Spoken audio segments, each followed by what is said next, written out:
alis yang tadinya nggak bisa digerakin, di situ saya langsung ya Allah. Itu pun diguna-gunanya juga katanya sama kakak ipar juga ngikut. Jadi dari temannya suami sama kakak ipar juga melakukan itu. Oke, Pak Ustadz, nggak bisa dipungkiri ini ada gitu, orang menggunakan guna-guna seperti itu.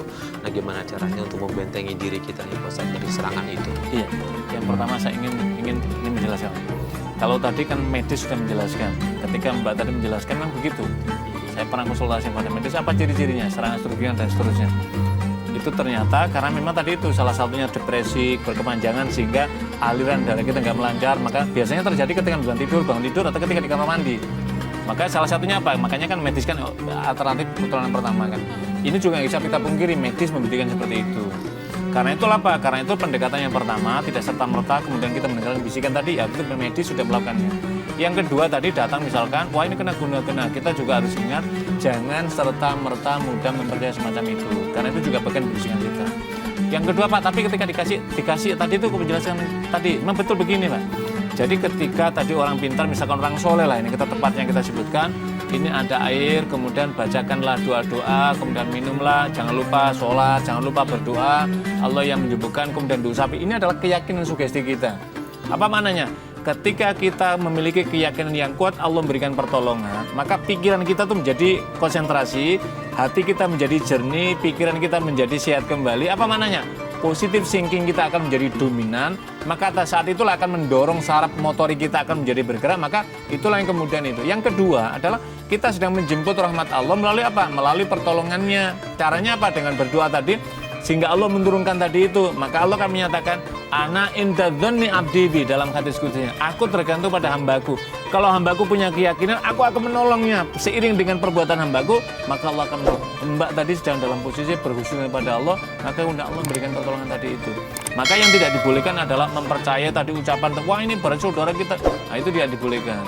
Karena itu berarti kita telah bersuudzon pada orang lain tanpa, karena itu adalah bisikan. Yang perlu adalah kita luruskan niat kita dekatkan hati kita pada Allah. Kalau tadi Mas Fer, apa caranya? Caranya adalah ketika kita dekat dengan Allah, kan ada doa itu, salah satunya adalah Bismillahirrahmanirrahim, dengan menyebut nama Allah yang menjadi pelindung dari segala macam kejelekan, maka mudah-mudahan Allah melindungi kepada kita, dialah yang maha perkasa dari segala sesuatu, maha berkehendak. Itu adalah makna dari perlindungan pada kita. Kita keluar rumah, bismillahirrahmanirrahim, itu bagian dari perlindungan pada kita. Kita menjelang tidur, kita ada baca doa, ada ayat-ayat yang kita baca, itu bagian dari perlindungan Allah. Supaya apa? Supaya ketika ada gangguan-gangguan dari setan, bisikan macam-macam, maka Allah akan menyetop ketika kita sudah berlindung kepada Allah SWT. Jadi pertanyaan lagi Pak Ustadz adalah, Mbak Yunda cerita ke tim kita kalau dia ternyata membalas dendam perlakuan suaminya dengan berselingkuh dengan cowok yang sudah beristri begitu Mbak Yunda ya. Kenapa Mbak Yunda memutuskan untuk itu? Ya, karena saya mendapat perhatian dari pria itu. Laki-laki ini. Iya, saya tidak mendapatkan di rumah, tapi saya di luaran itu saya mendapatkan. Istrinya tahu kalau suaminya dengan Mbak Yunda. Lama-lama pasti tahu ya Mas, ya kan, namanya bangke ditutupin pasti tahu lah ya. Pada akhirnya saya ketahuan itu, saya diajak ketemuan sama istrinya. Nah di situ pula saya dilabrak sama istrinya. Enak. Mbak ngapain sama suami saya? Mbak nggak tahu dia udah beristri? Mbak, saya tahu dia suami Mbak. Saya mengakui saya sangat mencintai dia, Mbak. Saya nggak mau pisah sama dia. Saya udah terlanjur sayang sama dia, Mbak. Saya minta maaf. Heh, lo kan tahu dia suami gua. Lo cewek, gua juga cewek. Lo harusnya ngerti perasaan gua. Iya, maaf, maaf. Rasain tuh. Ayo Mas, kita pulang.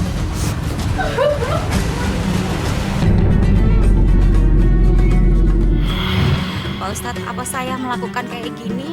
Saya salah melakukan ibaratnya perselingkuhan lagi, membalas dendam dengan sikap suami saya. Jadi saya ibaratnya mencari kesenangan di dunia, di luaran gitu. Baik. Bu, pertanyaan itu bukan lagi apakah salah, bukan sekedar salah, tetapi ibu telah melakukan pengkhianatan kepada istri, pengkhianatan pada tuntunan agama, yang ketiga melanggar ketentuan Allah, yang keempat ibu sedang mengundang murka Allah. Sekarang mungkin belum, tapi suatu saat kalau ibu tidak bertobat, maka Allah akan menurunkan ini yang terjadi tadi itu. Yang pertama begini, orang melakukan kesalahan pada kita, maka kita tidak boleh membalas kesalahan serupa dengan dia.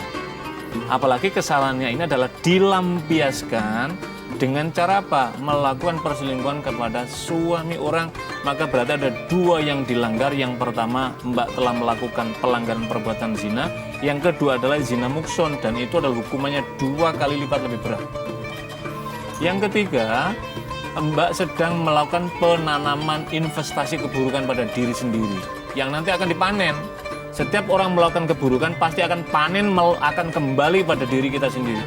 Berikan sendiri apa? Berarti Mbak sedang melakukan apa? Menghinakan diri sendiri di hadapan orang lain. Yang kedua, menghinakan di hadapan Allah SWT. Yang keempat apa? Mbak sedang meruntuhkan pintu-pintu rezeki yang Allah berikan pada kita dengan cara seperti itu. Yang kelima, ketahuilah ini adalah jalan terburuk. Maka Al-Quran menggunakan wala taqrabuz zina, jangan mendekati perbuatan zina.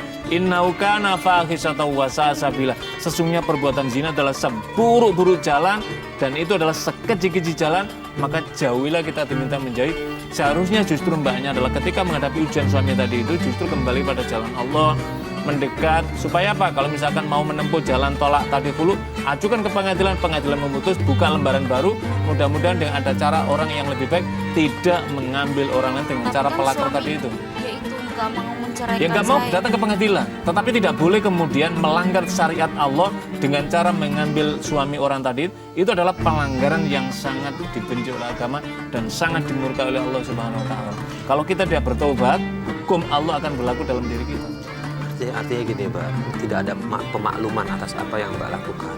Yang kita harapkan adalah Mbak harus sadar diri untuk kembali ke jalan Allah, menghentikan itu ya Pak Ustadz. Harus dihentikan. Iya. Harus dihentikan. Harus dihentikan karena apa? Tadi yang dijelaskan ini sudah melanggar norma agama. Yang kedua, melanggar norma hukum negara. Mohon maaf kalau tadi suami istri tadi itu melaporkan Mbak ke polisi, Mbak akan dijerat. Kena hukuman, itu bisa hukum di atas 1-2 tahun, di atas itu bisa masih dipenjarakan. Bisa dipenjarakan sekali lagi ini karena Mbak telah apa? Menghancurkan rumah tangga orang. Dan itu ada pasal undang-undangnya. Yang ketiga, kalau ini pelampiasan ini di jalan buruk ini dan tidak kita tobati, yakinlah ketentuan Allah akan berlaku pada kita. Tidak kita, tapi bisa mengena pada anak kita dan akan membalas dalam kehidupan kita. Dan sebelum itu terjadi, kita kan tidak tahu umur kita sampai di mana kontrak kehidupan. Kembalilah kepada tuntunan Allah, jangan memberi ruang keburukan dalam kehidupan kita. Pak Ustadz, selain taubat, apa yang dilakukan sama Mbak Yunda nih untuk benar-benar jauh dari apa yang Jauh dari dilakukan? apa? Hijrah dari lingkungan Iya. ini. Hijrah dari lingkungan ini. Yang kedua, meminta maaf tadi itu pada rumah tangga tadi itu. Anda harus mengakui kesalahannya, minta maaf pada dia, suruh dia melanjutkan ke rumah tangganya dan untuk dan. Yang kedua, Mbak harus kembali pada turun agama. Mungkin tertib ibadahnya mesti harus digalakan, kemudian ikut dalam majelis-majelis ilmu, dialog, berkawan dengan orang-orang baik. Kalau kita berkawan dengan orang baik, maka aura kebaikan saudara kawan kita nanti akan mengenai dalam kehidupan kita. Yang ketiga, bertaubat kepada Allah dengan taubatan nasuha. Mudah-mudahan Allah memberikan maaf pada kita. Tapi kalau nggak Allah memberikan maaf pada kita, maka nanti di akhirat juga akan kita tuai apa yang kita lakukan di dunia kalau Allah tidak menerima taubat kita. Ya baik, terima kasih Pak Ustadz atas semua Sama-sama, Mas nasihatnya. Mbak Yunda mudah-mudahan segera dijalankan apa yang tadi Pak Ustadz sampaikan. Saya tahu dan saya paham banget Mbak Yunda datang ke sini kan memang pengen berubah, gitu ya. Insya Allah mudah-mudahan bisa ya. Baik, terima kasih. Dan pemirsa, akhirnya sampai di sini Tawakal. Mudah-mudahan dari kisah ini bisa menjadi pelajaran penting buat pemirsa di rumah. Akhirnya saya Farid Hasan undur diri. Wabillahi taufik wal hidayah. Wassalamualaikum warahmatullahi wabarakatuh.